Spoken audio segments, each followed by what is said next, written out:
So the first step that insurers can take to really start prepping for the future is probably the simplest one in terms of deed, but maybe the hardest one in terms of culture, and that is to get rid of using the word impossible. So often, especially with established companies, there's this mindset that we can't do this, or that particular change is impossible because we've never done it before, because it would represent too large of a shift for the direction that we're going in, et cetera.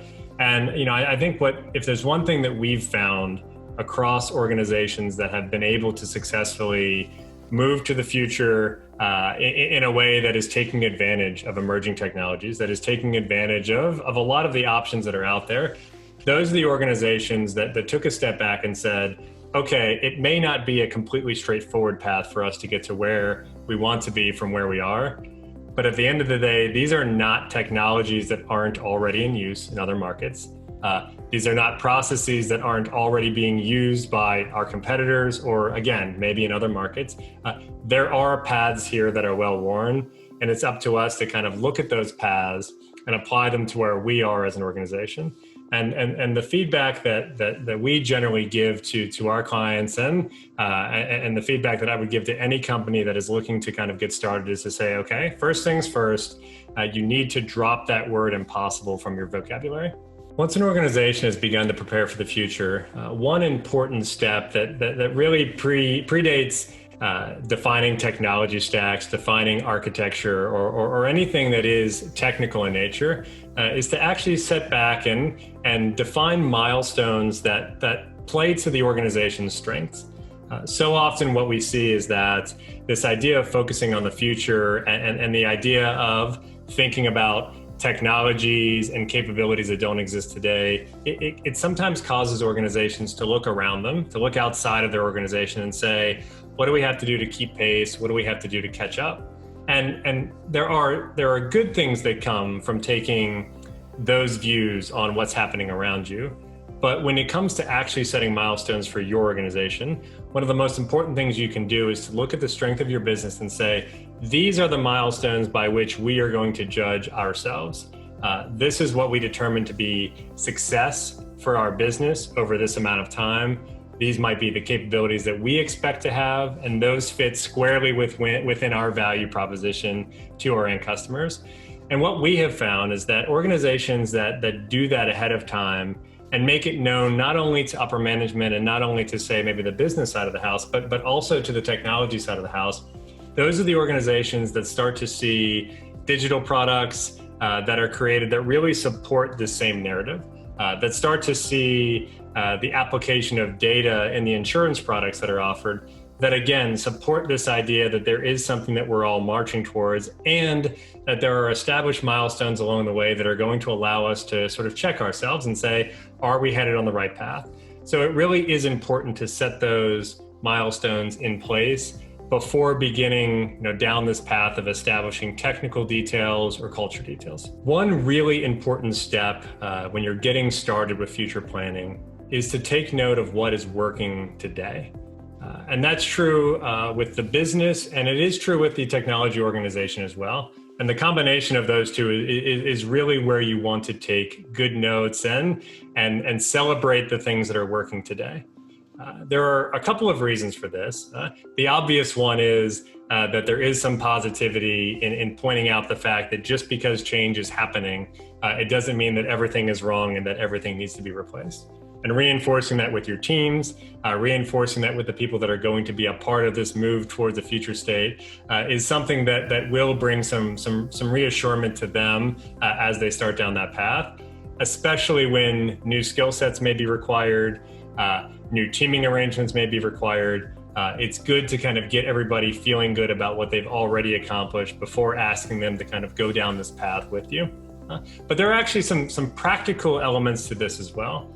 One of those is you're going to have a lot of noise from the outside around where everybody is headed, what technologies are being used, which patterns should be applied to which particular problems. And some of those may be true, but the truth is a lot of those aren't going to apply to your situation. And so identifying what it is that you do well today will also help you to stay focused on the changes that you want to make for the future in not trying to deviate too far from really the end results that you've seen be successful year after year, and in some cases, decade after decade. One of the worst things that organizations can do is to try to chase something that is fairly shiny or is maybe brand new. And I'm not just talking about technology, but also from a competition standpoint, and lose sight of all the advantages that they do have within their four walls already. Some of those things are data related. Some of those are the strength of customer loyalty and folks that are fanatics about your brand and who you are and what you mean to them. Those are the types of things that cannot get lost when planning for future technology initiatives, just because they might not end up on some list of 10 that you find on the internet. And so it's good to focus on kind of both of those things as you move forward. Measuring your success in terms of where you expect to go and really setting expectations for what the future state looks like is an extremely part of planning for the future. Historically, when you look at KPIs that are used, especially in the IT organization, they tend to be very focused on longer running initiatives. They tend to be focused on the deployment of something, the release of something. That could be a feature, it could be a block of features, it could be an application. But in each of those cases, what we found is that while that worked historically because all the groups were sort of siloed, and that was a very easy way to determine success, when you start to identify future state in terms of your customers' capabilities, in terms of internal users and what their capabilities and their functionality may look like and what they're able to do, and in terms of your product sets, where that information comes from, how you manage risk, etc. Those are such cross-cutting elements that you can no longer just look at a release or the distribution of some digital product as something that should be measured from a success standpoint. You really need to be looking at what is it that our customers aren't able to do today that should be able to do in the future? How are they going to work their way towards that path, and how are we going to make that possible for them? What are the things that we should be able to do internally that support that same narrative in a way that stays true to our brand? As you start to define these success metrics, you also need to hold your technology organization accountable to those same set of metrics.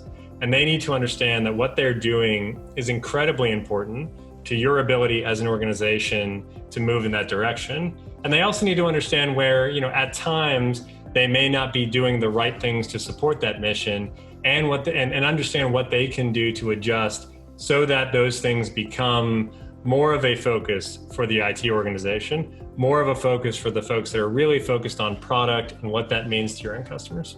The steps that insurers can take right now in order to prepare for the future is, number one, you want to solve what the future looks like for you, because not everyone is going to have the same goals. Not everyone is going to have, the same drivers. So it's an individual company goal. So you have to start from the strategy, and then from there you define what that future state look like, and then you work backwards. So number two, then you start going into the prioritization, and you prioritize your initiatives based upon what would make the greatest impact. And then also you want to see how you can deliver incremental value. And then third, that's when you start, deciding upon, what tools or what technology or even what partners you would want to engage with that can help you, achieve that strategy. However, it is best not to make big tooling decisions before defining, what your future state goals are. So, choosing vendors and partners without a defined strategy can just cause complexity, and it can just, rack up some additional costs. So you really want to start from the strategy first, build the roadmap, and work backwards.